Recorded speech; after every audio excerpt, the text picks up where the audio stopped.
Can I ask the press photographers, we're just going to do a quick kind of like pose for the press photographers. Okay. Can I ask the candidates? And one thing. We'll do it here simply because it's easier for the press photographers. I guess you all can shake hands.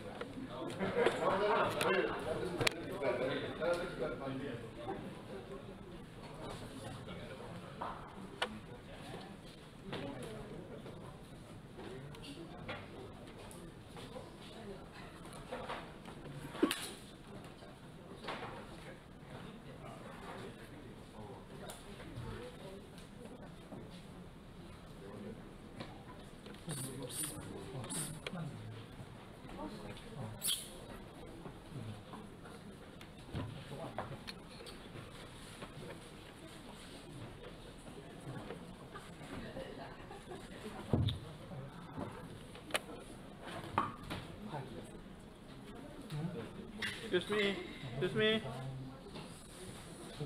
Ya, belakangnya.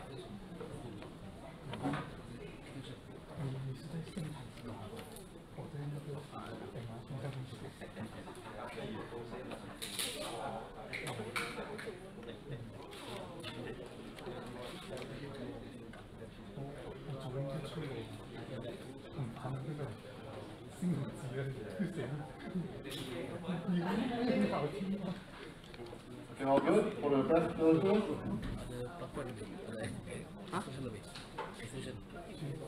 Dia punya. Kena tanya. Ini ada extension, extra. Saya tak ada. Extra extension for laptop. Oh, tak ada. Ini dia. Awak punya? Bukan, yang puncak dari KLSCAH. Oh. Okay.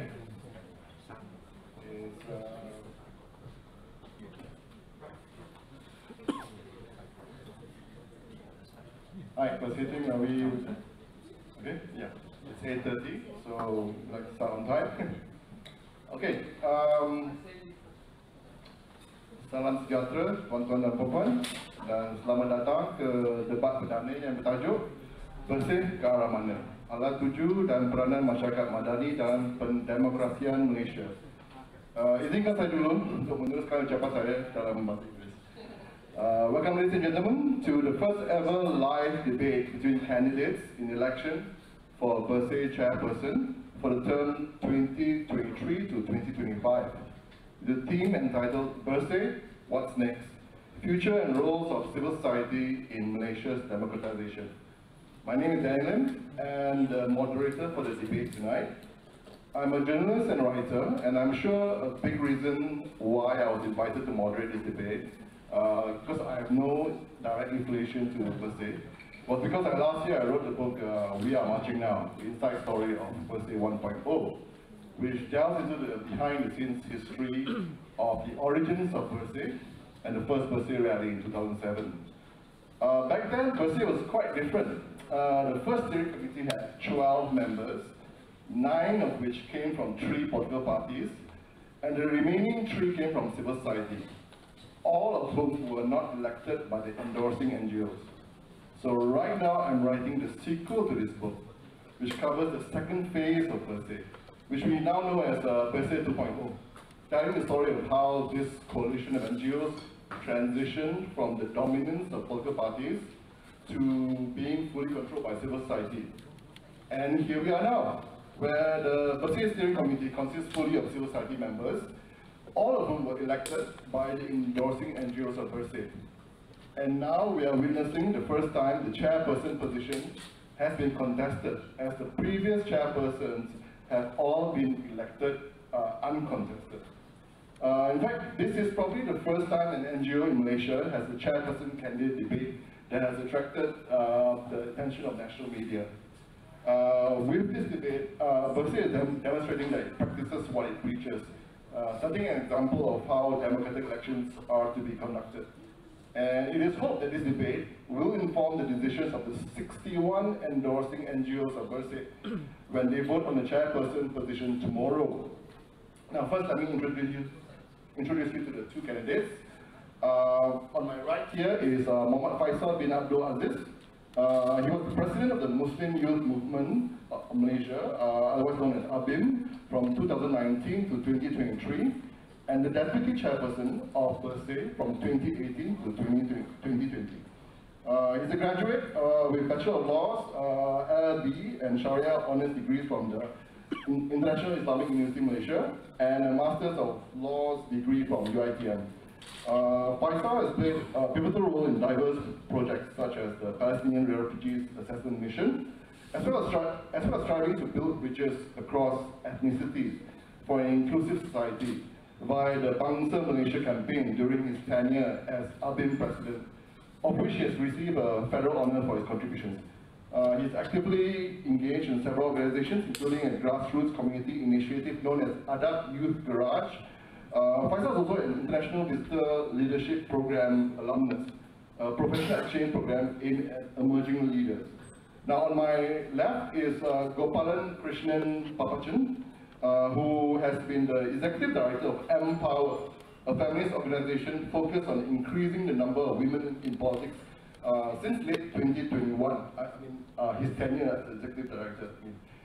He has a background in engineering, law, and finance, and as a professional has worked in the upstream petroleum industry for about 35 years, based in various locations. He was a student activist and subsequently a grassroots organizer of plantation workers, urban dwellers, and ununionized factory workers in the early 1980s. He pioneered the family support group for the victims of Operation Lalang, and he was the Secretary General of the Workers' Party from 1986 until it morphed into Parti Amanah Negara in 2015. He was at various times a human rights activist with Simba and Kemas, attended Bersih rallies, and acted as a polling agent and counting agent at multiple general elections. Now, some ground rules for the debate. Just to explain to you how the proceedings will be. Round one will be opening remarks by each candidate, limited to 10 minutes each. Round two will be questions by the moderator to the candidates. This will also be for 10 minutes. The next 10 minutes, round three, will be where the candidates can pose questions to each other.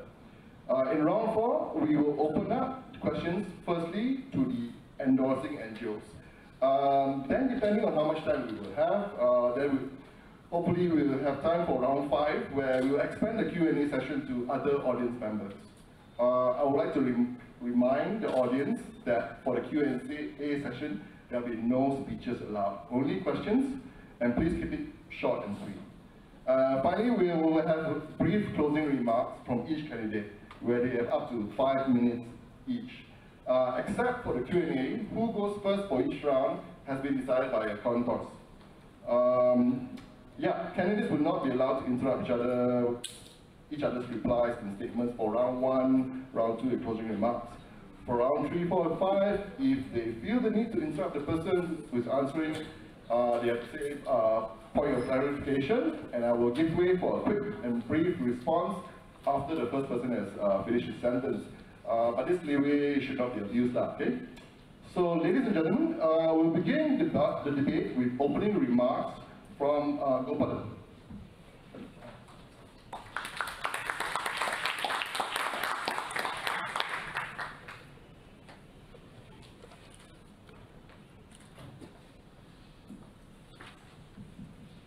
Hello, thank you. Thank you, Danny. Ladies and gentlemen, endorsing NGOs, Stanley, the head of the election committee for Bersih, and folks out there on social media.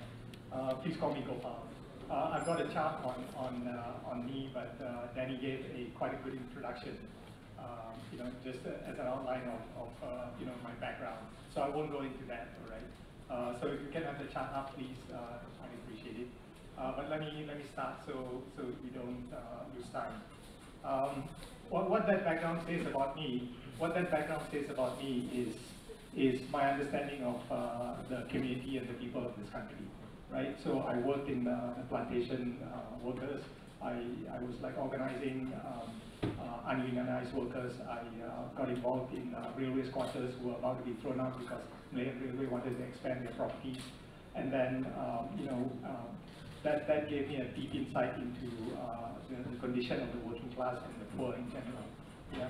So then I got involved in, later on with a cluster of NGOs. I'm sure you've heard of people like Jomo, Ramasamy, Dr. Nasir, Insan, EPSM, Gourmet, people like K. Gaitan, the Papan issue, etc. So I was involved in all that ruckus.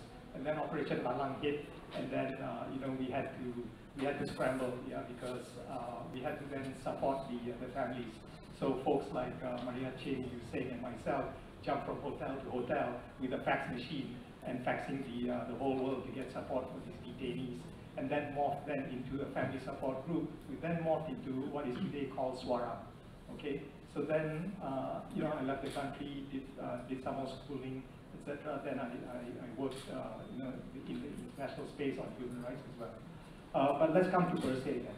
What then imbued me was the fact that issues affecting the people, right? Issues affecting them about housing, about jobs, about incomes, about their position as women, the environment, transportation, all found harmony with me, and then with the people. But then these people wanted improvements in their life. How do they get that, right? They get that through the government, yeah? And they get that through the government, through the agency of government, and the work that the government needs to do. And then the interface between the people and the government is the electoral system. And that electoral system was lopsided, was skewed, was imbalanced, right? Didn't articulate, wasn't able to articulate the needs of the people, because once they got into power, they forgot the needs of the people. And then the people themselves were knocking on doors. And Bersih was the one that leveled, and to some extent, leveled the playing field, all right? People then got to then, have their voices heard. And that took a lot of work. It took a lot of conversations, and those conversations ended up on the streets and the street rallies. Yeah. So really, you can go to the next chart and the next chart. So then, it's really a people's movement, okay? Because the hopes, wishes, desires,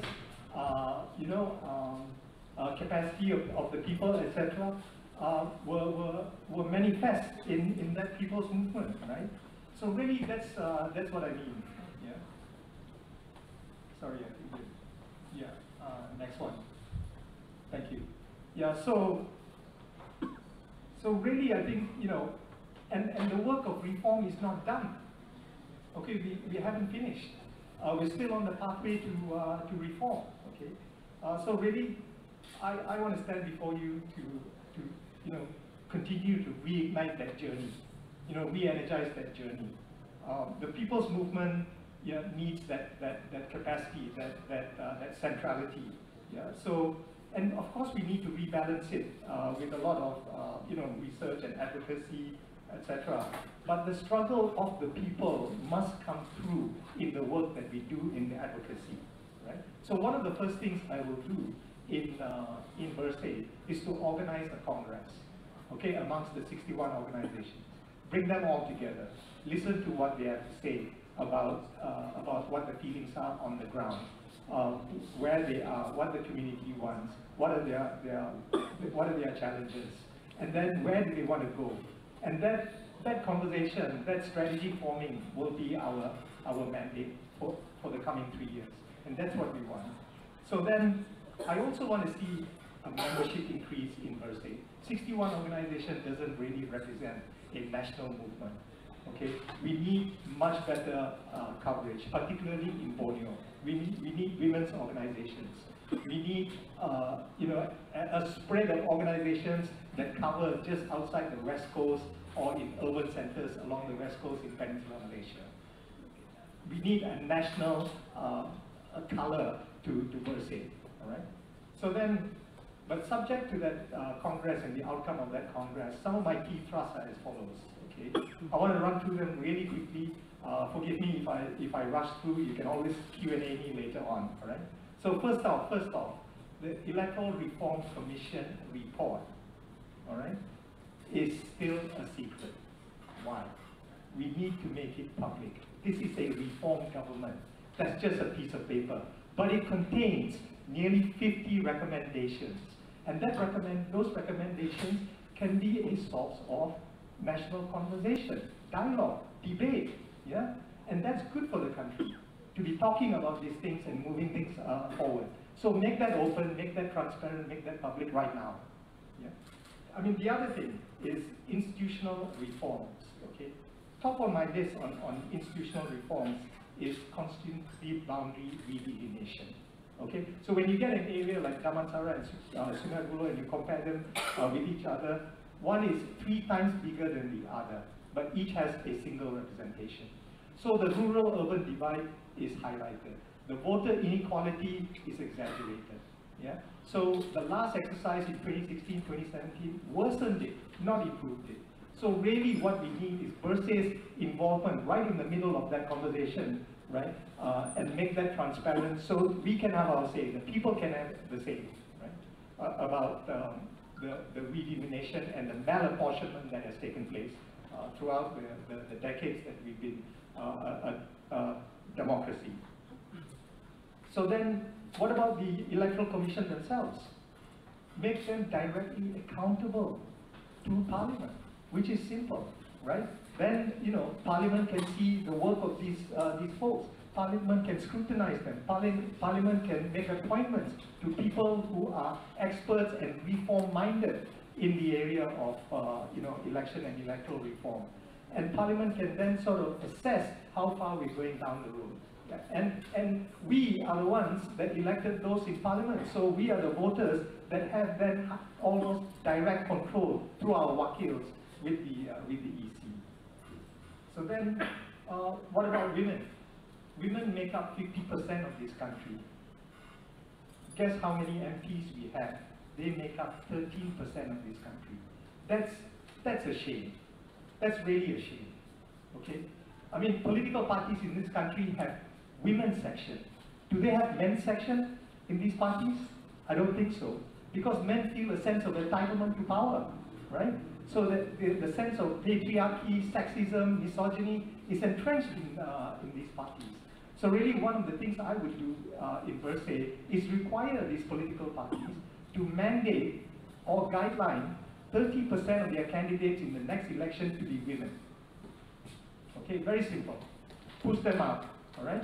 And you know, and they shouldn't be in feminized roles as well, all right? Welfare, children, and so on. Yeah, women have the same intellectual capacity as men. Yeah, maybe even smarter. Yeah. Thank you. What about voter education? Our voter education needs to be much more than, you know, how to vote, you know, during an election, you know, how to register and all that. Malaysians are a quiet, timid lot. We are shy. Yeah. We need to be much more energized about our obligations and duties as a voter. You know, I mean, we should be asking the elected MPs, what happened to my school? Where's the kindergarten? Where's the playground? You know, not just how frequently my rubbish is collected. All right? We should be looking at infrastructure, about the laws that govern the local authorities. And we don't hold them to account. So really, I'd like to deepen voter education in this country. Yeah, it needs to be constantly, you know, we need to constantly have this attitude of holding the wakil's feet to the fire, right? And it comes from you, it comes from the voter. Don't throw your ballot once a year, and then after that, let them run. That's what they like, yeah? Yeah, like, for instance, how many of them produces an annual report? Yeah, I see your head shaking. Nearly none. When Maria Chin was an MP, she produced one. When Kumar Devaraj was an MP, he produced one. So that's 2 out of 222. What about the rest? But why aren't we holding their feet to the fire? Yeah? So voter education is about teaching our folks there to basically hold the MP's feet to the fire, the Adam's feet to the fire, okay? And then, you know, I mean, you cannot have free and fair elections when money is going around freely buying votes, all right? When the fish's head has rotted at the top, what do you think the rest of the body is?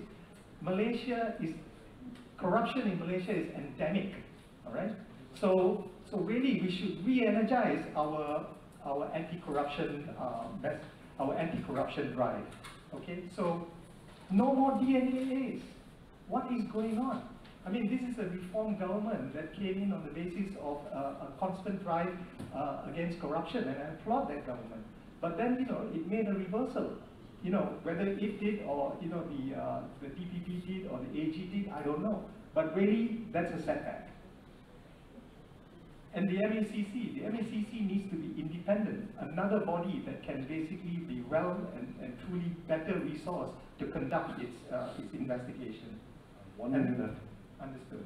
And then the separation of the AG and the public prosecutor, that needs to go.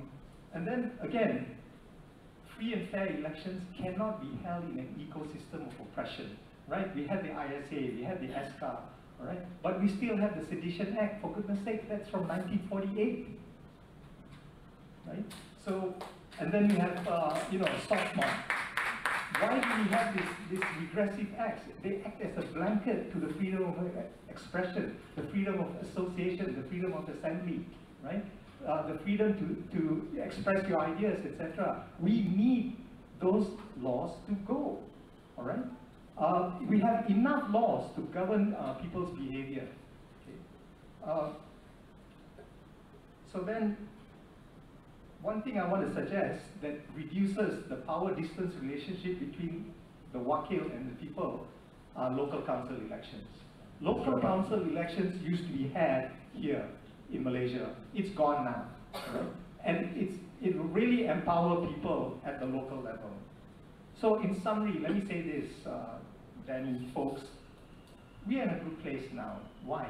Because we have a government, okay, allegedly, all right, interested in reform, all right, and there are some good people in government, and they are willing to listen. We need to take advantage of that and maximize that, but not for them, but for the rakyat. They need to understand, you know, we need to understand their challenges, of course. They are going at the rate of their slowest partner, their most conservative and their most traditional partner. But we must actually see the reform agenda moving and showing results. Yeah. Thank you very much. Let me stop here. Okay, now we have Faisal. Yeah, 10 minutes. Hidup, hidup, hidup, hidup, hidup rakyat, hidup rakyat. Bismillahirrahmanirrahim. Assalamualaikum warahmatullahi taala wabarakatuh. Alhamdulillahirabbil alamin wassalatu wassalamu ala asyrafil anbiya wal mursalin wa ala alihi washabbihi ajmain. Thank you, Mr. Danny Lim, our moderator for tonight's event, my fellow candidate, Mr. Gopalan Papachan, and all members of the floor, especially the endorsing NGO of Bersih. Alhamdulillah, tonight we gather here for this very important public debate. This is what we want to do. We want to show to the public. When Bersih, we has always been advocating for public debate among politicians, be it at the federal level, national level, or state level. We now produce a model. When we have our own internal elections, now there is no excuse for any politicians to outside not to conduct this debate among politicians in the near election, inshallah. And thank you to KL and Sabah Assembly Hall for providing this space. For me, more importantly, this program is not just to select who are going to be the chairperson of the city. For me, tonight is a historical night because we discuss what we want to do to chart democracy forward. Now, if you want to talk many things about our kita punya kekecewaan, we will discuss today. Brothers and sisters, ladies and gentlemen, when we talk about Bersih, before we go forward, before we go further, I would like to share the history of Bersih because we should not forget our past. In 2008, all of us have known Bersih emerged from the passive public support. In 2008, like Dato' Ambiga and also Pak Samad, we managed to mobilize the voice of the people. And not just that, in the wake of Bersih rally, for the first time in the Malaysian political landscape, we managed to get, or the government failed to secure two-thirds majority in the parliament. And after that, what happened next? Bersih, we managed to bring the voice of people in an unprecedented scale. The notion government knows best truly ended during that time. And even during Maria's time, we managed to revitalize the reform agenda. All in all, this happened because Bersih emerge because Bersih, we manage to fill the vacuum. At the same time, not to forget as well, the Sheraton move. Bersih play a vital role to criticize this Sheraton move. The big betrayal of the people's mandate. Credit goes to Thomas Pan as well for this effort, for this endeavor. And not just that, when we talk about Sheraton move, of course, Bersih move on. We try to find something alternative. What Bersih did, we advocate for CSE. And government during that time, Dato' Sri Sabri and Dato' Sri Anwar Ibrahim, we have this MOU. And what will be the effect after the MOU? We have this anti-hopping law. Yes, of course, it is imperfect, but at least now we can have this stable government. We can, or we manage to refrain the mandate of people from being abused, from this Sheraton move, from recurring again and again. All in all, from all this, what I say to you, hari ini, kenapa saya sebut tentang sejarah Bersih? The issue now, we feel hopeless because we can see the vacuum. Bersih dulu berjaya mengisi vacuum. Vacuum yang ditinggalkan. Tapi hari ini seolah-olah vacuum itu telah kosong. Rakyat kembali pergi ke parti politik. Seolah-olah parti politik menentukan segala-galanya. Itu yang menjadi penyebab kenapa agenda reformasi hari ini tidak dapat dijalankan dengan baik. Kita harus faham, kita harus sedar. We need to understand, it is a clear cut. It is different now as compared to Bersih before, because we fail to fill the vacuum of the people. That's why I said to all the people, to all the NGO, we need a strong leadership of NGO that can lead this country forward, especially in bringing the reform agenda. And having said so, I would like to bring this, apa yang ingin kita bawa. First, position Bersih as a people's movement. Of course, all of us have agreed, Bersih is a people's movement, but we need a strong leadership. We need to fill the gap, the vacuum. We need to regroup all the activists. Same like what Bersih did in 2008. Dalam masa yang sama, kita harus ada our own homegrown. Kita ada kita punya cabang. We need to have our own Bersih activist group. We need support from all these endorsing NGO. When we talk about rally, for example, yes, I'm all for that, but we need to have plan. What plan that we have to do?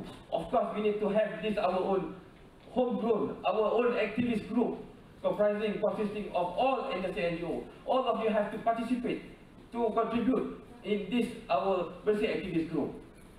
Dalam masa yang sama, I want to elevate Bersih as a mediator between government and opposition.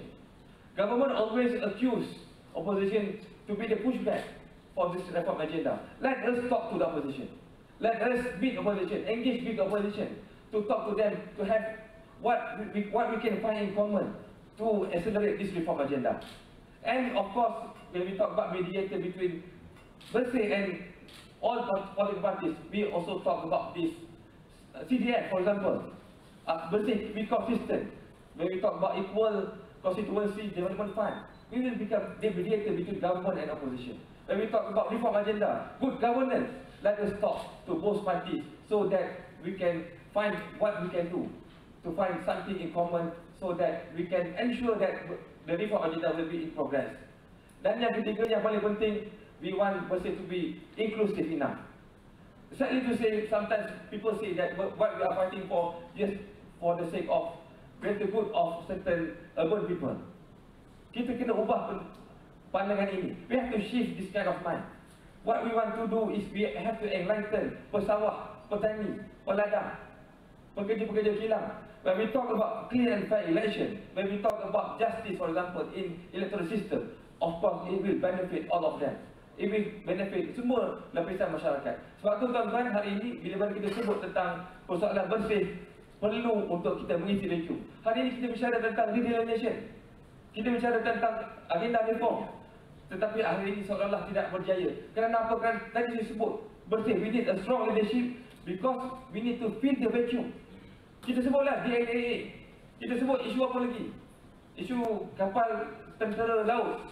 Kita sebut isu draconian law. Semua itu tidak akan berhasil kalau we fail to regroup all the activists together to find a common solution, to find a common ground, so that we can move this reform agenda forward, inshallah.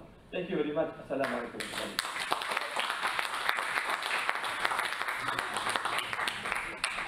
Okay, now we move to round 2, which is my questions actually. I'm going to ask questions that apply for both sides. Firstly, a major dilemma for Bersih today is the question of when you choose to engage constructively with the government on issues and when you choose to mobilize and pressure the government. So for each of you, what are the red lines for you? What are the boundaries where, okay, within these boundaries, on this issue, we should engage, lobby, and in what situations, again, what are the red lines for you where once it crosses what a certain boundary, when do you choose, okay, I need to mobilize, I need to take a more aggressive approach? And how would either approach actually help to achieve the bigger goals? Gopalan goes first.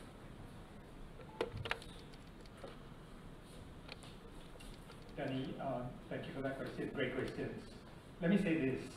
All options are on the table when it comes to engaging with the government. Okay? Don't take anything off the table when we talk to the powers that be.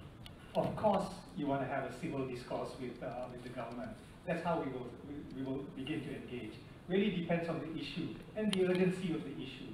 Some issues have gone beyond the point of no return. The engagement has to be short and sharp, right? And the engagement then will have to quickly then result in a decision. Now, if the decision goes against you and affects the lives of the people, and affects constraints on democracy, then of course we will regather with the endorsing NGOs, have a discussion with them, and take the appropriate steps. Yeah, I mean, if street rallies are required, yes, we will go there. Yeah, and bear in mind, I don't know why when we mention street rallies, suddenly, people get into a fit and, the authorities get twisted up like a pretzel sometimes, yeah?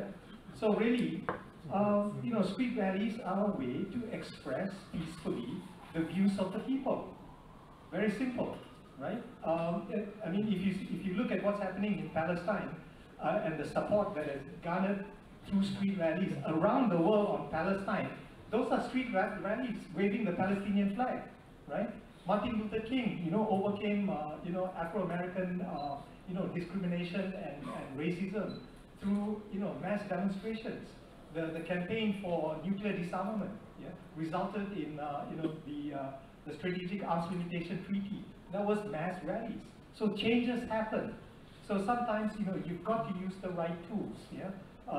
Conversations, petitions, campaigns, postcards all work. But, red lines will have to be reviewed at the time of the conversation. It depends what they are. And then we'll review with the team. Bersih needs to be a democracy, one that is two-way. Yeah? It's not decided by a small group of people, what to do. It has to be a conversation that takes the people with the issue. Because I'm going to add additional question, and then it's going to be the same, apply to you, okay?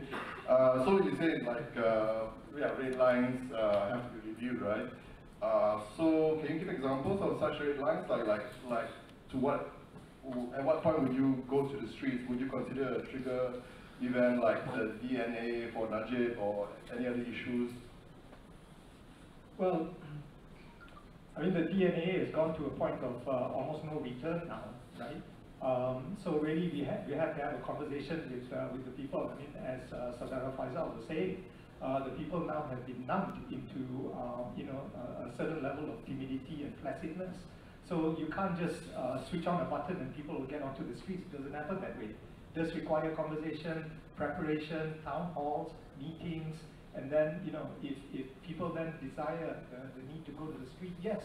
But I mean, if certain people were convicted and then pardoned, I'm sure that would be a pretty big red line. Okay.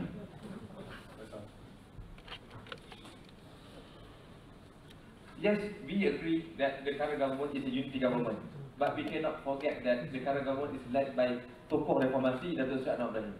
We have something that we can hold on to.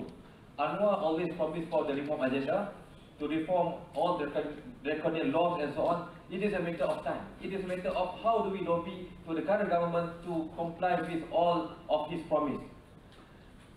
Hari ini kita berada dalam kerajaan perpaduan, tapi kita kena faham bahawa kerajaan hari ini kerajaan yang dipimpin oleh Datuk Seri Anwar Ibrahim, seorang tokoh reformasi. Beliau banyak bicara tentang persoalan janji untuk reformasi. Dan hari ini, when we talk about engagement, we engage with this kind of political parties. As I said, it is very important to engage not only with the government, but also with the opposition. We need to engage with Perikatan Nasional, with PAS, for example. What we can do to find common ground yang disebut sebagai pushback kepada reform agenda. Dalam masa yang sama, when we talk about this reform agenda, it is a matter of timeline. What we push for, the current government, Datuk Seri Anwar Ibrahim, we want him himself to provide the timeline when this kind of reform agenda that will be materialized by this kind of government. Of course, there is a need of time, but we will push for the timeline. And dalam masa yang sama, when we talk about red line, of course, I personally, not as a chairperson or any position, my red line is, if there is a case like DNA, it is a huge cross of red line. But of course, when we talk about red line, in Bersih, we need to discuss further with all industry NGO, whether they agree or not. Because when we talk about rally, for example, when we talk about mobilizing awareness, we need to have a proper plan. I don't want to have rally just by extended by 10 people or 100 group of people. We have to be serious enough if we want to have rally if government cross this kind of red line. Thank you. Thank you very much. Second question is regard to partisanship. As you know, like Bersih's history has always been plagued of being accused of being partisan to certain parties, and now you have candidates with Faisal with his Faisal with his links to Abin, and you know our current Prime Minister's long history with Abin, and then Gopalan, you know, the instrumental in helping in setting up Amanah and so on. I mean, obviously this is going to give that kind of perception. How would you deal with such perception when you carry out the role of the chair of Bersih? Okay, my belief, my conviction, all Malaysian society need a truly independent mass movement, mass NGO. This is my belief. That's why, for example, when we talk about Bersih, I never miss to attend to participate in all Bersih rally, straight from Bersih 1, 2, 3, 4, 5, and maybe 6. I know you want this Bersih 6. This is my conviction, because for me, all Malaysians, to be fair to all Malaysians, we need to have a strong, independent CSO like Bersih, which listen to nobody, no politicians, but the people. And inshallah, I understand very carefully. Even I myself, if I'm chairperson of Bersih, I have to differentiate between my personal capacity and Bersih chairperson capacity.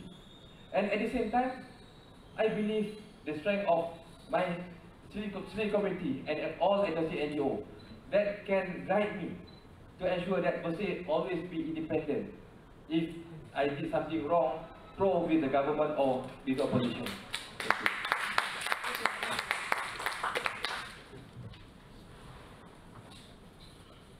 Yeah, thanks. So I think the question was the level of commitment given our historical links with our respective and also how you deal with that perception. Yeah, well, I mean, my links with Amanah are like pretty one way. I basically helped to create Amanah, not the other way around. So, so really, I'm independent completely, and the culture within Amanah is, they are quite open to keteguran daripada semua, right, from each other. So really, there's no question of any misplaced loyalties. Were I to become chair, the loyalty would be to the mass movement and to the people's movement, and specifically to the group that are in the steering committee, and then of course accountable to the member NGOs or the endorsing NGOs. And absolutely, you have to underline the fact that we are are non-partisan. We may be a socio-political phenomenon, but we are non-partisan, and that has to be underlined all the time. And the conversation has to go deeper and deeper and further into the country. And it has to manifest itself in the actions we undertake. So when we talk, we don't not only talk to the folks in government, to Saudara Anwar, but we also talk to the opposition. Exactly the same conversation, right? And we make our position clear, and the position of the people, right? And the position of the people has to come through that Congress I spoke about, and through those endorsing NGOs, to the steering committee, and back and forth again for each and every issue that we fight for. And then, you know, that conversation has to be seamless. It's like a stream, okay? A people's movement is like a stream, okay? You know the rivulets, the small streams that feed into bigger streams. The bigger streams go into like a waterfall, and there's the rush of a waterfall into a river. You see that agility, you see that movement, you see that direction, you see the power of water. It sweeps everything before you, right? You either get in that movement or you don't. And the molecules of the water are the people's aspirations. That's what that means. The people's aspirations are ensconced in that water. Their hopes, their desires, their dreams. They are, you know, they want to get married, they want to fall in love, they want to have children, they want to buy houses, they want to be able to think and express themselves freely. That's the people's movement, okay? And Bersih is going to represent that.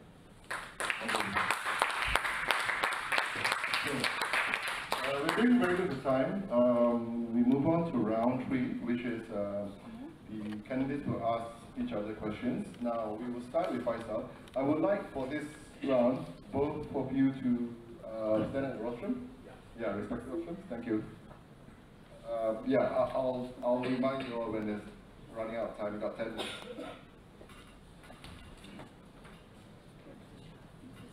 Sekarang, okey. Soalan saya lah kepada Mr. Gopal. Sekarang kita melihat persepsi masyarakat melihat seolah-olah Bersih ini always didominasi oleh satu kaum ataupun satu komuniti. Mungkin saudara Gopal boleh kongsi tentang perancangan untuk mengubah persepsi ini supaya dilihat lebih inklusif pada masa akan datang. Thank you.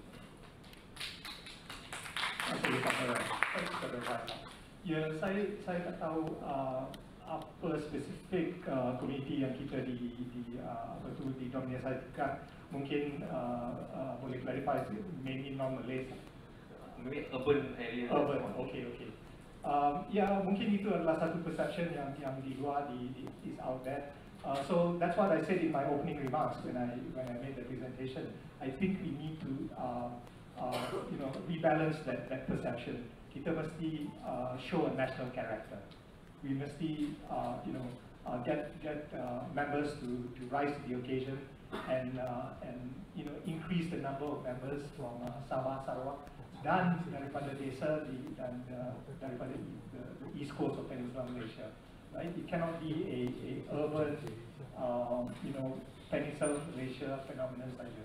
Yes, so we need to increase membership, and I have to rely on the conversations we're going to have between the SC dan dengan endorsing NGOs. Yes. Okay. So, what is your strategy and response on Faisal? If APIM disagrees with your approach, and especially if PMX and his cabinet does not move on key institutional reforms? Thank you very much for the question. First, I have to make it clear that now I'm a former president of APIM, and if I'm a chairperson of Bersih, I will be in the capacity of chairperson of Bersih. Dalam masa yang sama, bila kita sebut tentang key reform, of course, like what we agreed, if there is a red line, if there is masalah kekecewaan masyarakat on this reform agenda, we should mobilize the voice of people. I mean, I have no issue of mobilizing people against the government if government disagree with this reform agenda. What we want to do, we have to deal with opposition and with the government. Itu yang paling penting. Apa yang boleh kita buat untuk pastikan ada timeline. Benda yang paling utama ialah this current government, this current prime minister, they have promise. Tapi tidak ada timeline. Timeline untuk bawa reform agenda. Sebab itu kita harus bawa perkara ini ke depan. Dalam masa yang sama, saya nak sebut juga, when I was president of ABIN, kita issue many statements against the government.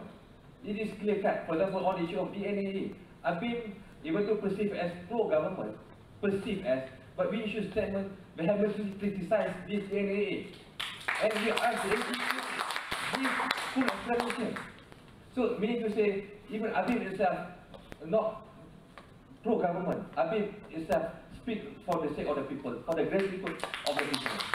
Dan saya juga diajar untuk respect bersih. Untuk respect, hormati agensi NGO, untuk hormati kawan-kawan dalam SC. Kalau kawan-kawan SC ingin bergerak ke arah yang lebih baik, why not? We have to agree with decision, collective decision. Dan saya punya kepercayaan, my style, I always believe in collective participation, collective decision, collective leadership, not one man show. Terima kasih.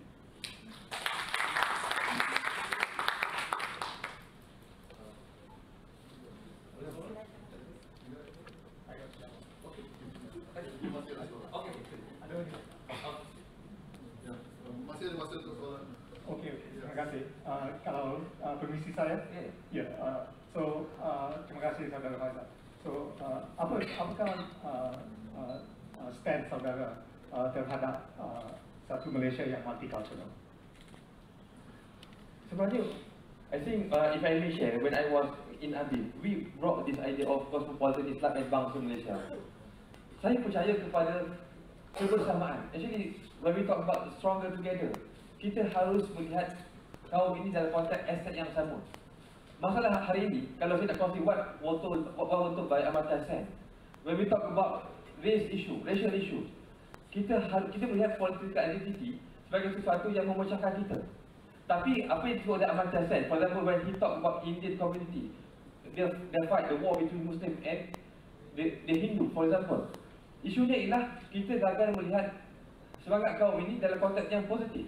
Tapi kita melihat semangat kaum ini dalam konteks yang memecah belahkan. Sebab tu, if you ask me, I'm a good Muslim insyaAllah, and my religion teach me about inclusiveness. My religion teach me about how to unite together, and insyaAllah, my religion teach me about compassion and mercy. And I always hold on to this principle insyaAllah. So kita boleh setuju bahawa Malaysia adalah satu negara yang multicultural? Yes, betul. Silakan, ada soalan. Any more questions? No more? Okay, that's pretty quick.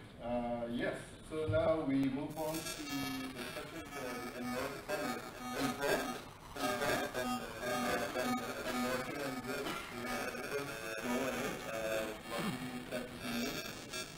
anyone who wants to ask a question from the endorsing NGOs, please stand up, raise your hand, please state your name, your organization you're with, and I think there should be somebody with a wireless mic going around.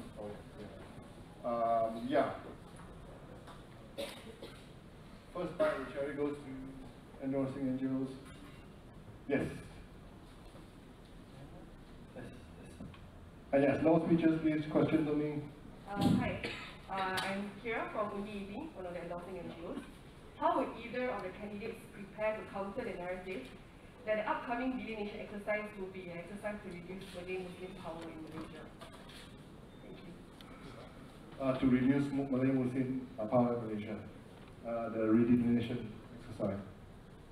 How would they counter? Who? This one's open, yes. So, coin toss. So, who wants to start? I think better you ask the introduction.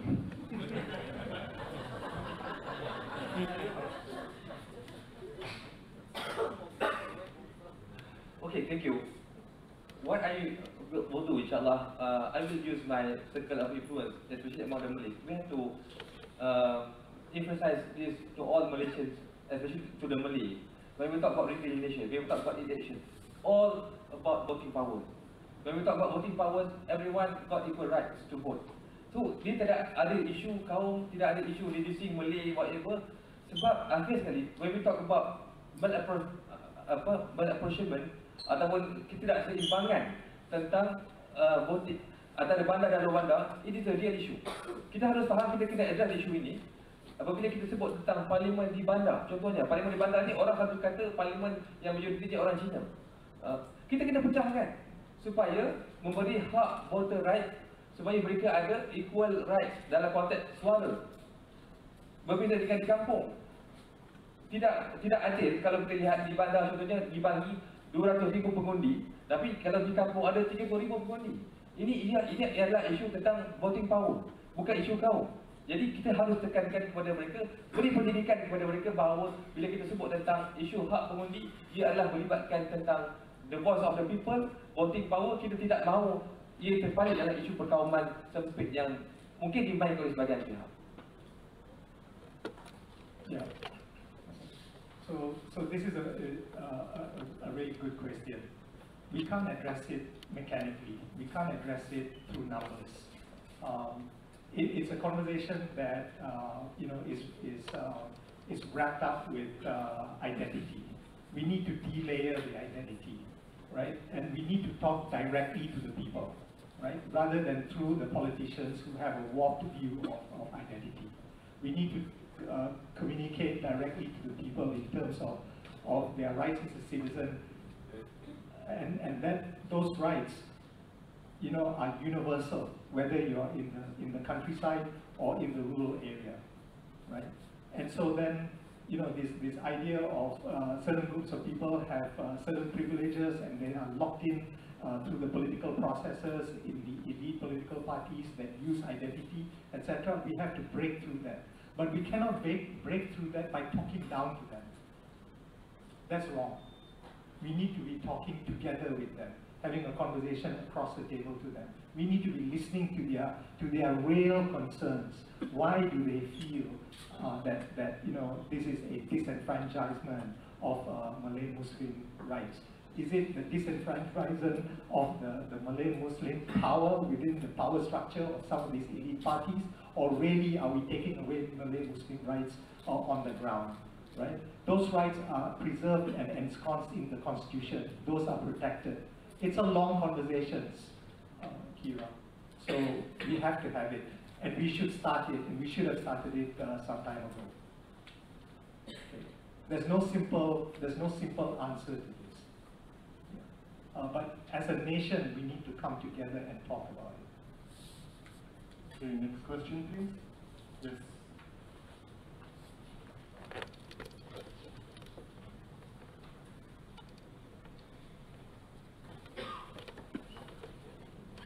Hello, I'm Stephen.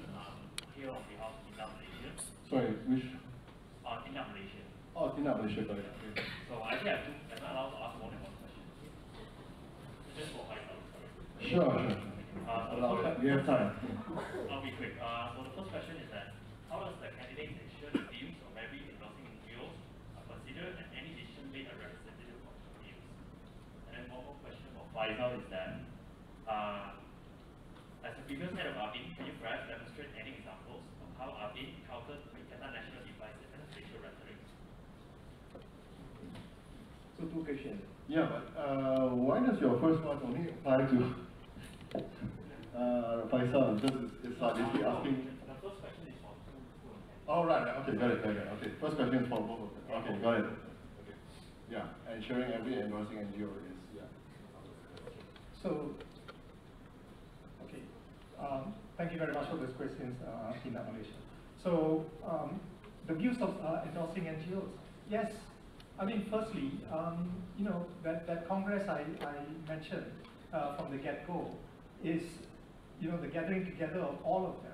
So they not only need to converse with the SC, they need to converse with each other, right? Because you have a lot of NGOs that are overlapping in terms of their interests, and we need to hear all of them and then collate all of their views.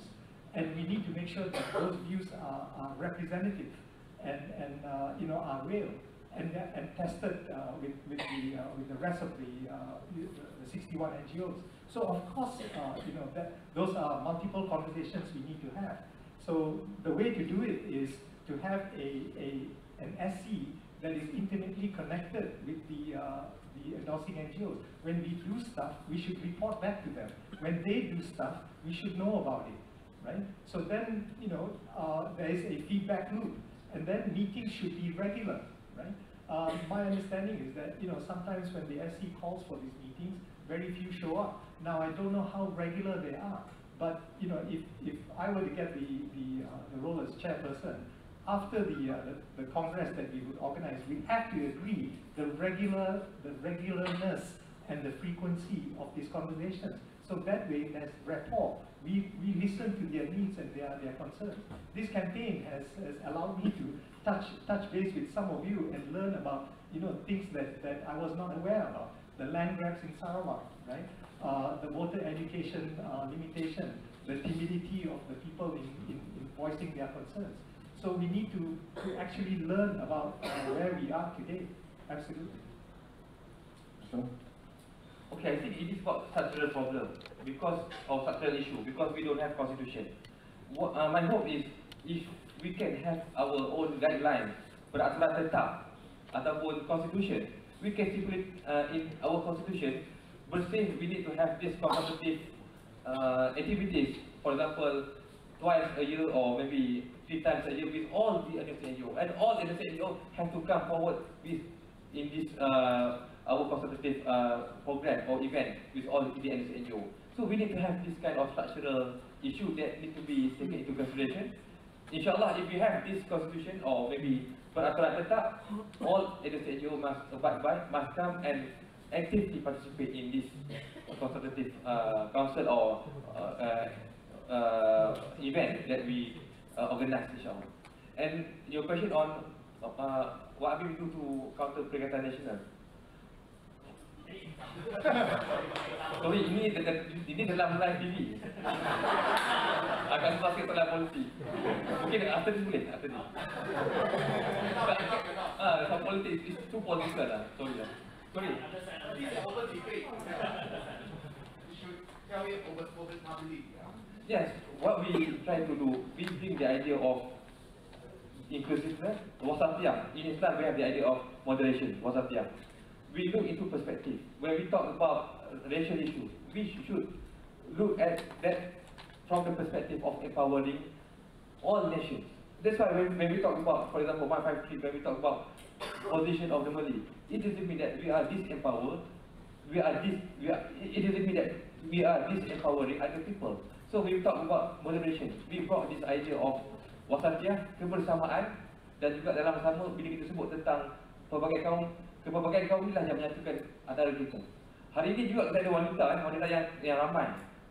Kita tidak lagi mahu terperangkap dalam konteks wanita yang hanya 30%. Tapi kalau lebih daripada itu, kerana kita yakin lebih daripada itu boleh layak.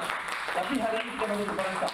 Jadi sama juga dalam konteks kaum, kita terperangkap dengan nombor, kita terperangkap dengan persen, yang akhirnya menyebabkan kita berpecah. Dan sebab tu bagi kita perlu counter dengan idea-idea yang baik, memberi nasihat yang baik kepada seluruh kaum, supaya kita akhirnya Malaysia hanya ada satu untuk kita kongsi bersama.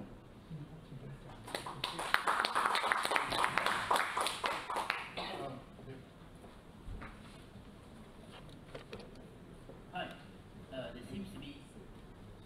sorry, name and organization? Sorry, I'm not a part of endorsing NGO. Just. All right. Can we give priority to this first? Yeah. Yeah.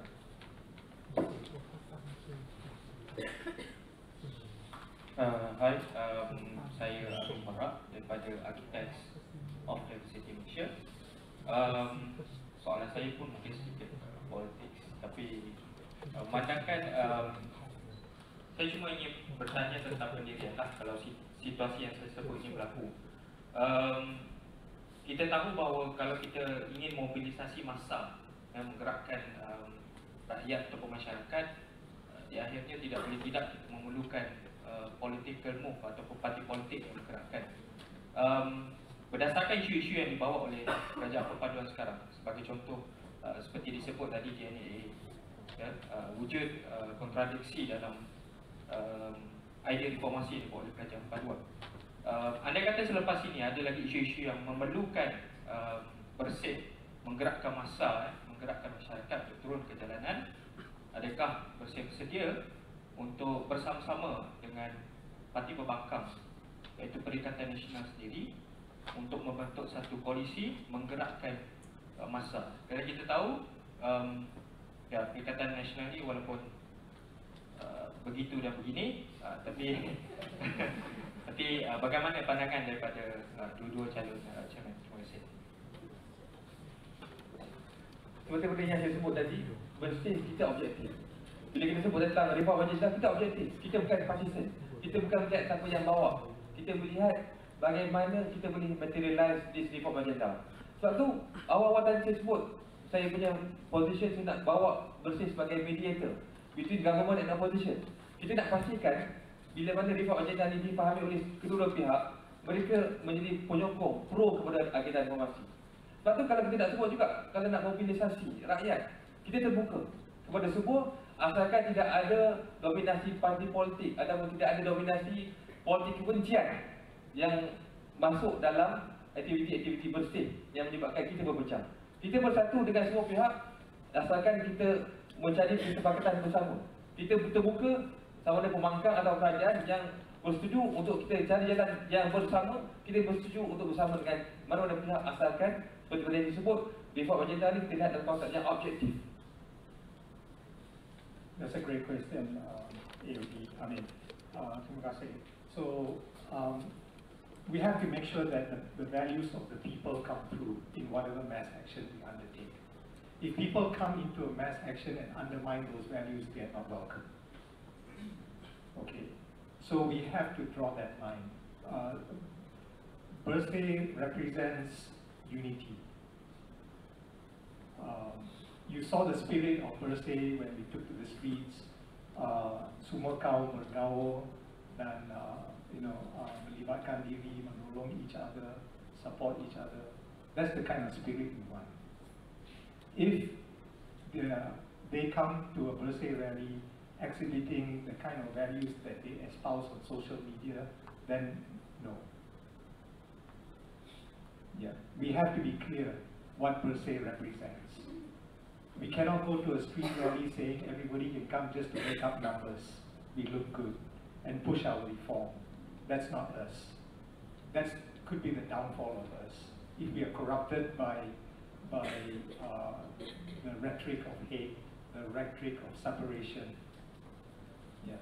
So those are some of the minimum criteria we must set, and that's again a discourse we must have within the steering committee, with the endorsing NGOs, and in the planning process, in the conversations with semua golongan rakyat di negara kita yang hendak reformasi di sini. Yeah. So and by the way, it's not day after tomorrow yang kita boleh memobilisasi demonstrasi kan. So we can start the conversation early. Yeah. Remember, a lot of the opposition politicians who are now in government now use Bersih, okay, as a platform. Tetapi they left their party colours behind. Yeah, when they spoke. Okay, they only spoke about the reformasi. So if the conversation and the discussion on the street, the round table on the streets, is about reformasi, yes, masuk. Yeah, and that can foster unity. Bila dia tengok, oh, this is a multiracial country. This is, people are united. People are working towards reform. Who knows? They might also buy into those good values. Yeah. So I see this as a good conversation to have. Okay, I'm going to open up to everyone now, both anyone, whether you're endorsing it. I think, no, I'll go with you first, then followed by you. Hello. I think there's a trust deficit between our leading CSO, Bersih, and the people, right? So how do we increase Bersih's bargaining power, both with the people and with the political actors? Do we want to take a few questions before we go? Okay. Increase Bersih's bargaining power and increase Bersih's bargaining power. Alright, I'll just have two quick questions. Number one is that there's a strong demand from our friends in Sabah and Sarawak to increase representation in terms of electoral strength. 1/3 of the parliament. What are your stances on this? And how do you, as Bersih or as the Bersih lead, navigate this, especially managing representation and also I guess fairness in terms of vote power. Second is what are the challenges that civil society face, especially more progressive leaning movements, is that many of our supporters currently are also overlapping with the supporters of the unity government or SPH, right? So how would you navigate that challenge of contradiction where if let's say you want to push an agenda, at the same time many of our supporting base of progressive supporters might feel like, oh, this is the government I support, so I want to give them a chance, right? But at the same time, for us, we have a clear agenda we want to push, right? So how do you navigate that contradiction? What's the strategy going forward, and how do we push effectively without hurting feelings? Yeah.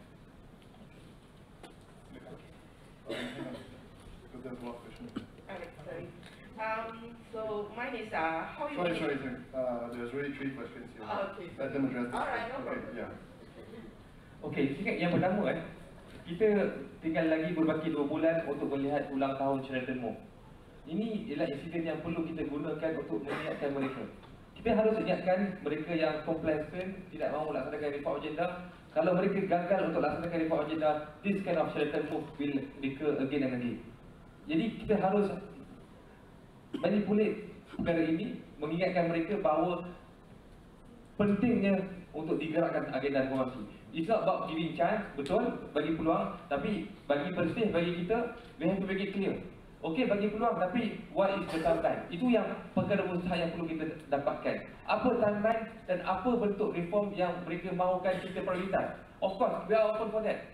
Bersih, of course, with consultation with all the endorsing NGO, kita terbuka untuk bincang dengan mana-mana parti politik. Kalau mereka kata, okey, kita nak prioritas A, B, C, kita boleh bincang untuk bawa ke depan, mana yang boleh. Dalam saya sambung tentang bargaining power, I think I need to spell out the theory of the black elephant by Dr. Christopher Burr. Dia kata apa? Dia kata the theory of black elephant, the big obstacle that we neglect. Apa dia?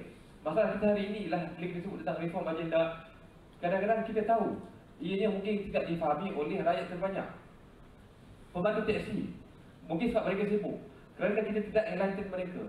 Dan kalau kita nak dapatkan bargaining power, kita turun kepada mereka, enlighten mereka.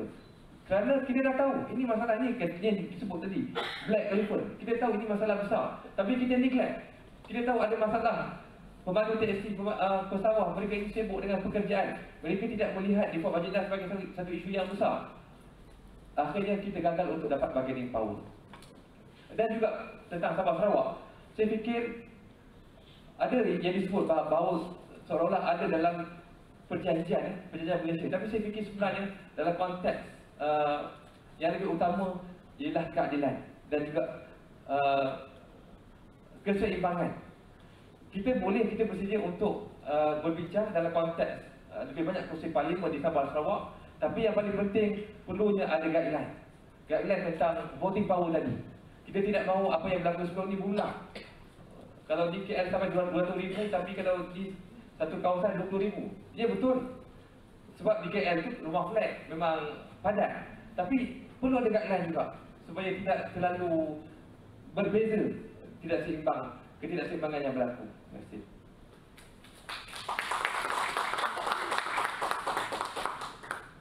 So on the trust deficit and bargaining power, right? I mean, the bargaining power of Bersih has got to do with the size and voice of Bersih. Yeah. So after 2018, that voice was heard and manifest in 2018. But after the Sheraton move, we kind of sort of ran into a shell. Yeah. The people became timid, and and then COVID also hit. And that worsened the condition of the people. And COVID has affected a lot of people quite seriously. And a lot of people now are basically, thinking, I should just look after myself. Okay, that is a reality in this country. Businesses have shut down, people have been thrown out of work. If they get back to work, their pay is a lot lower than where before. People are struggling in this country. And then along comes Bersih, and we are pushing this reform and driving it. And then do we expect that people will just really say, yeah, Kupal, Faisal, let's go? No. We need to go down to the people, understand their condition, all right? And then I require the help of the 61 CSOs and member NGOs. We need to then regroup, all right? Then we need to sort of be talking conversations that matter to them, what matters to them, all right? And then make that connection to the electoral system and the electoral system, how it kind of sort of like, you know, doesn't enfranchise them, it disempowers them, and then get them to be part of that per se movement. So that's a process we have to undertake. This 4 to 5 years has kind of sort of like, you know, taken the shine off per se. So there is the rebuilding moment that we need. So that would then sort of like underline our bargaining strength. So that's one. On Sabah and Sarawak, again, we got to go back to voter equality. Yeah. You know, why do they want a higher number of votes? I mean, if you look at the representation of the politicians in Sarawak, are they really benefiting the people? Are they? Yeah. You know, I lived in Sarawak for 6 years. All my children were born there. Yeah. We met a Japanese timber tycoon with a wad of cash. All right, he'd go into the forest and say, "This tree, this tree, this tree, this tree is cut down." I was in Miri. Yeah, the rivers are chock full of logs. Yeah, so you want more representation for what? For who? It's not really representing the people or benefiting them. So again, it's not a numbers game. Yeah, it's about justice, about equality, about the issues that people need. Yeah, you go to Barrio, they switch off the lights at 6 o'clock. There's no power there. Yeah, so how do the kids do their homework? And then you heard about you know, the kind of issues that people have with respect to internet availability. They don't. Yeah. So you want representation for what? Only for themselves. Yeah. They don't want representation for the people, because even now with the present representation, they're not doing any good for the people. So Bersih should question that, should sort of examine, you know, and go behind those questions. So I hope I addressed that. Yeah. And then on civil society, and you know, whether they are, you know, in both places, and you know, do we slow down, do we back off, do we, you know, go forward? I say go forward. Don't worry about the people within the government, because we got the agenda, and the agenda is a reform agenda. If you're in the government and you understand our reform agenda, help us by getting it done. Simple as that. And if you don't, I want to know why you are in the government that is called a reform government. Maybe you need to step out and join us. Okay. So really, don't worry about that. Just keep going. Yeah. But have the conversation. Have a civil conversation. And I'm sure, you know, we can get somewhere. Like I said earlier, we are at a good place because of those people. But we need to speak truth to power and be, you know, be straightforward about it, right? Okay.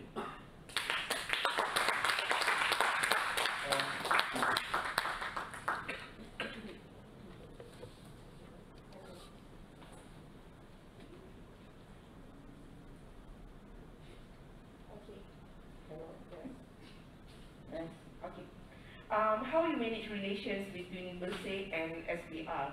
I mean, like the approach that you will do, or when or how to work together, opposed and combative when you have to.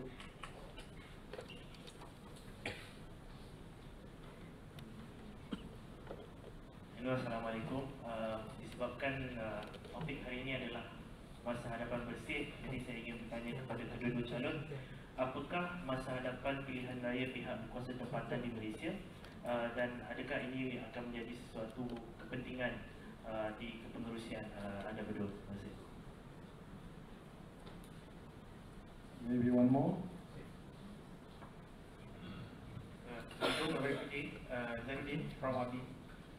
Soalan saya ada dua. Pertama, apakah visi kedua-dua calon chairperson Bersih untuk mendekatkan Bersih, merayakan Bersih kepada masyarakat luar bandar, terutama masyarakat kampung dan juga generasi muda yang tidak minat politik? Kedua, apakah juga visi dan misi kedua-dua chairperson Bersih, calon chairperson Bersih untuk ataupun program yang boleh dilakukan untuk menyatukan bangsa Malaysia, untuk faham apa agenda yang Bersih nak bawa? Terima kasih. Okay, so that's managed relations between Bersih and SPR, the future of local elections, and one double question of vision of how to connect to the rural community and youth, and vision to have programs to unite the races. Let's go first. Alright, yang pertama bila sebut tentang hubungan bersih dengan SPR, I think we always perceive SPR or Election Commission as our partner in national building. Sebab bagi kita at the end of the day, SPR lah yang akan buat kerja pilihan raya.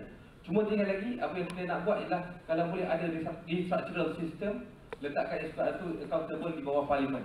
Itu saya fikir jelas apa yang juga dibentuk oleh Bersih. Tapi dalam sama kita tidak memusuhi SPR. So SPR itulah yang akan membantu kita untuk memastikan reform agenda ini berjalan dengan baik. Jadi itu tidak ada isu pertentangan antara Bersih dan SPR. Dan disebut tentang local council election, saya ingat Bersih juga sebelum ini kita bawa bersama dalam isu ini.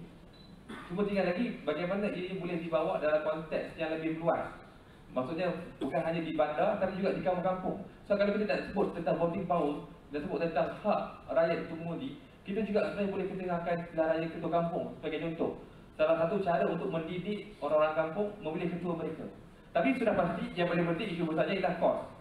Tapi itu boleh kita bincang bagaimana untuk mengurangkan kos dan sebagainya. Tapi kita kena be fair, nak sebut tentang pilihan raya local council, kita juga mungkin boleh melihat dalam konteks pilihan raya kampung dan sebagainya, supaya ada accountability. Ketua kampung bukan hanya dilantik tapi dipilih.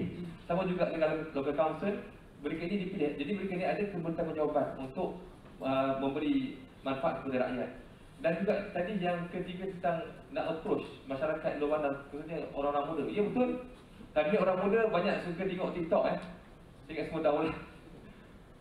Buka handphone jam 12 malam kan. Ingatkan baca Quran. Mungkin juga baca Quran, kita tak boleh sambil buruk.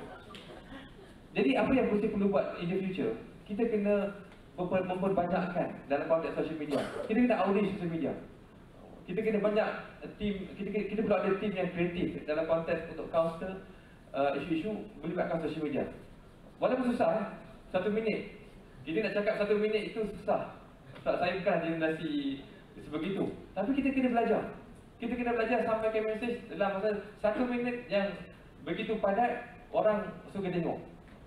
Mulakan dengan mungkin muzik yang baik, bukan mulakan dengan muka yang tak menarik, akhirnya orang akan swipe. Jadi ini dah cabaran besar, dan untuk itu juga kan kita perlu melihat ia sebagai satu isu penting kerana hari ini kita berada dalam situasi undi 18.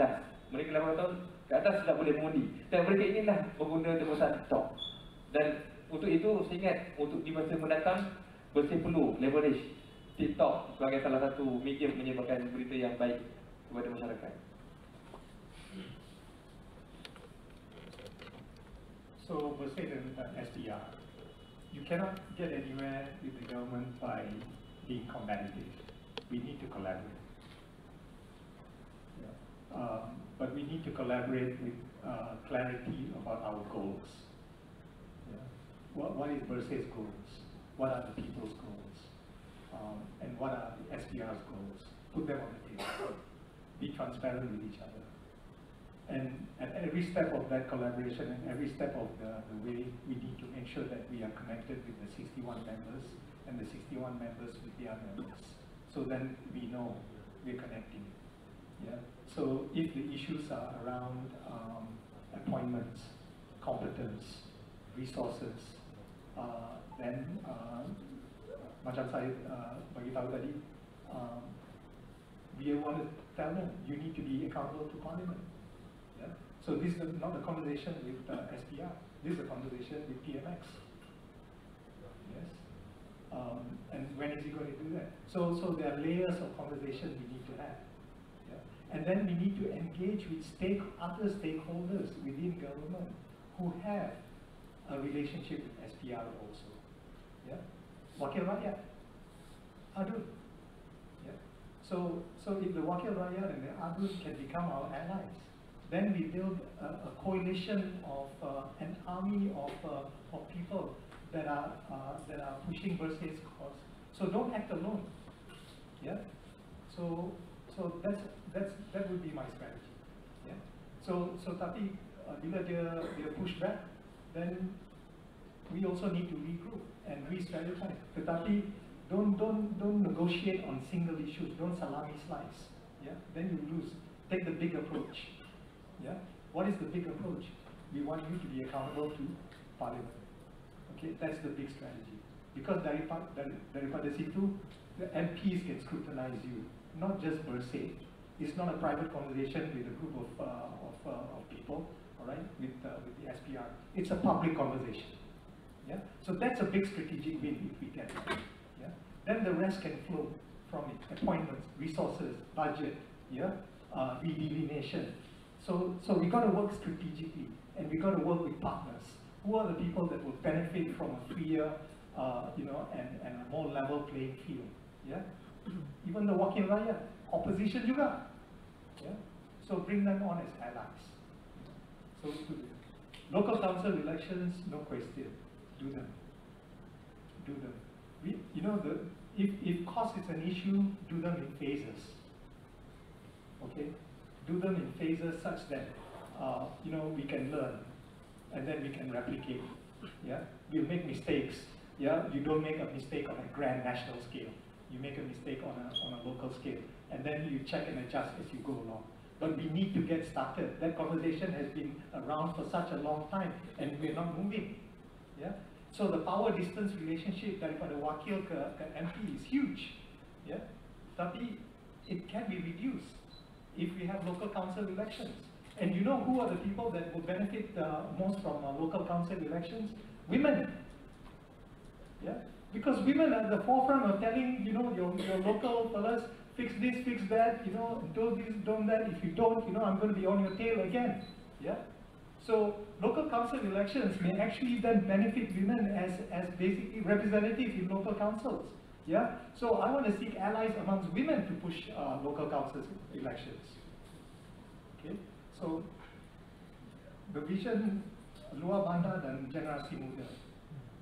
I'm old school as a grassroots worker.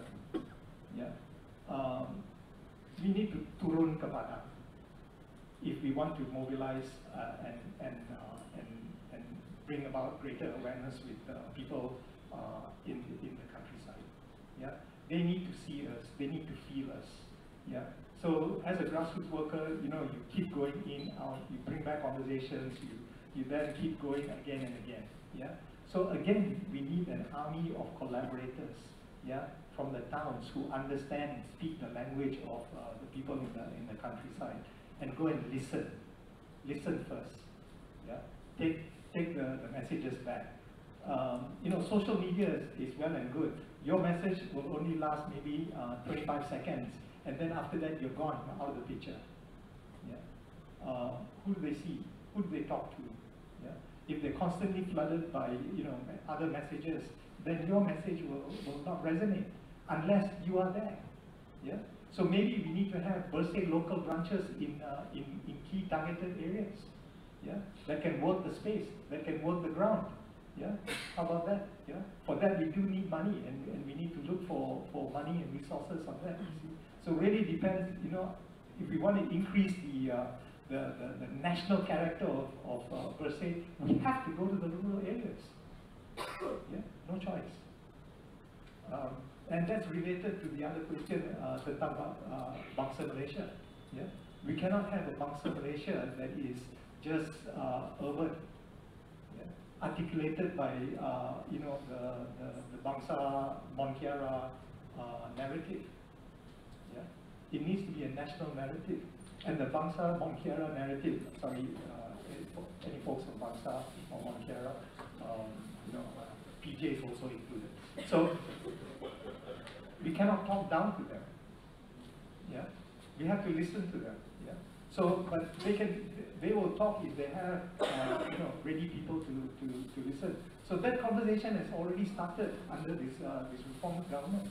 We must push that. We must sort of keep driving that. It's a long one, And I grew up in Kampatan in government quarters. We never knew race. We never knew color. May 13 happened. Everybody came on and said, what do you need for your family? What do you need for your family? I'll go buy them. I'll share this with you. I'll share that with you. Now this country has become so separated. We live in separate ghettos. We are like 3 or 4 nations stapled together. Yeah. So we got a lot of work to do. Okay, Governor, we need to move on, but please stay at your rostrum because we go straight into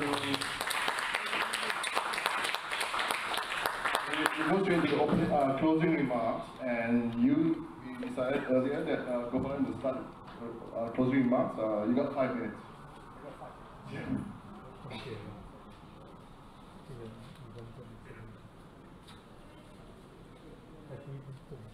So, first of all, let me say thank you. Yeah, thank you to Bersih for giving me the opportunity to stand here before you.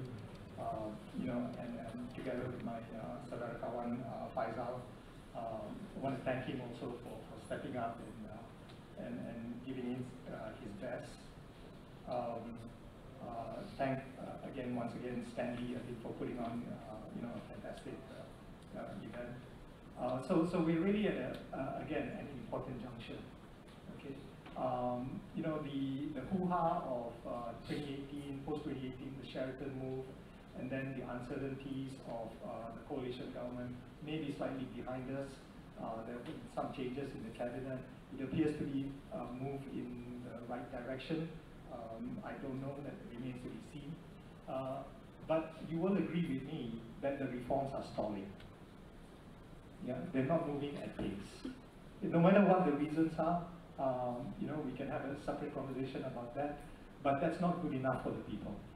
Yeah, coalition governments fail if they don't deliver on reforms. Yeah, it's not the other way around. Okay, so really, simple things like the Electoral Reform Committee report that contains, 40 to 50 recommendations. Release it. That would be a sign of goodwill that the reform is moving in the right direction. A conversation, a discourse can be had by all of you once you see that on the table, right? It will then sort of like, foster a conversation around, okay, what about this? What about that? Yeah, that would come out of those 49 recommendations. The DNAA, again, it's a rollback. Yeah. So then, then you have all the issues, the multiple issues facing this country. Look at what happened to the Perak farmers. Yeah. All right. Here we are, a country that is facing high prices, and a group of farmers growing food in land that that would then help to increase food and reduce prices are being now kicked off the land. How is that possible? Why is that happening? Why isn't the government sort of like quickly acting and reinforcing the ability of our farmers to stay on the land and keep growing? Yeah, the deforestation that is taking place. Yeah, the oppressive laws. Yeah, so women. I mentioned this a number of times. The separation of powers between the TPP and the Attorney General's chambers, redelineation, the oppressive laws. Yeah, I mean, we still have vestiges of a Cold War state in our legislative system, right? Don't talk about this. This is too sensitive. Yeah? That mindset sometimes is still present and is a blanket over our freedom. We need to be able to express ourselves freely without the threat of state power and arbitrary state power at that. Yeah, those are simple reforms that we can move on. Yeah, so I hope this has been a good debate for you. And let me say once again, right, the way Bersih should go forward is everything is on the table. Okay, all the way from polite conversation, collaboration to street demonstrations, if we need to, if that's our last resort, if push comes to shove. But then that requires a rebuilding of our mass base, okay, which has eroded over the years. Okay, that conversation is a difficult one, it's a challenging one, and we need to have that. Yeah, because it's critical for the progress and development of Malaysia as a united, free and prosperous country going forward. Terima kasih.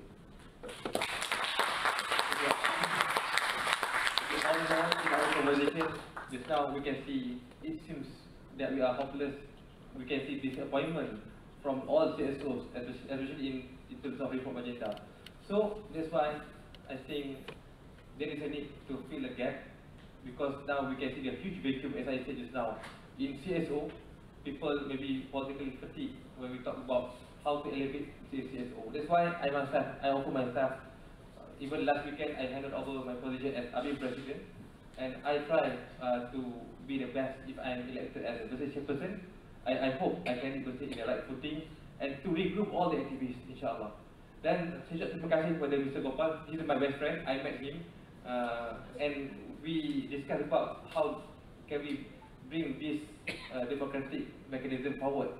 InsyaAllah kita mengharapkan lepas ini tidak ada pemusuhan. Akhirnya Bersih bergerak ke arah yang lebih baik.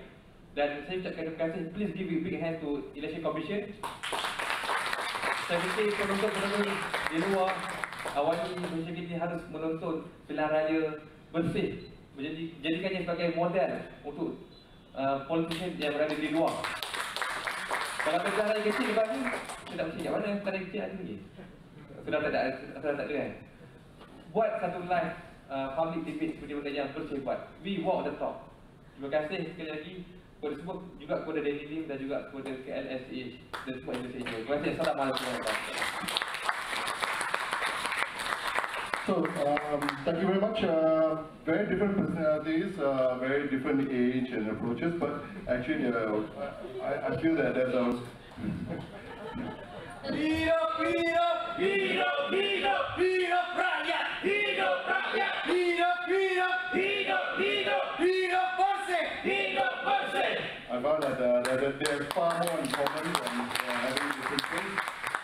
So I wish both candidates all the best. I wish even the endorsing NGOs all the best. It's a message from the Bersih team that the polling opens tomorrow at 8 AM and closes at 5 PM. The counting process starts after that, and results will be expected on the same night. So all the best. Thank you and selamat malam.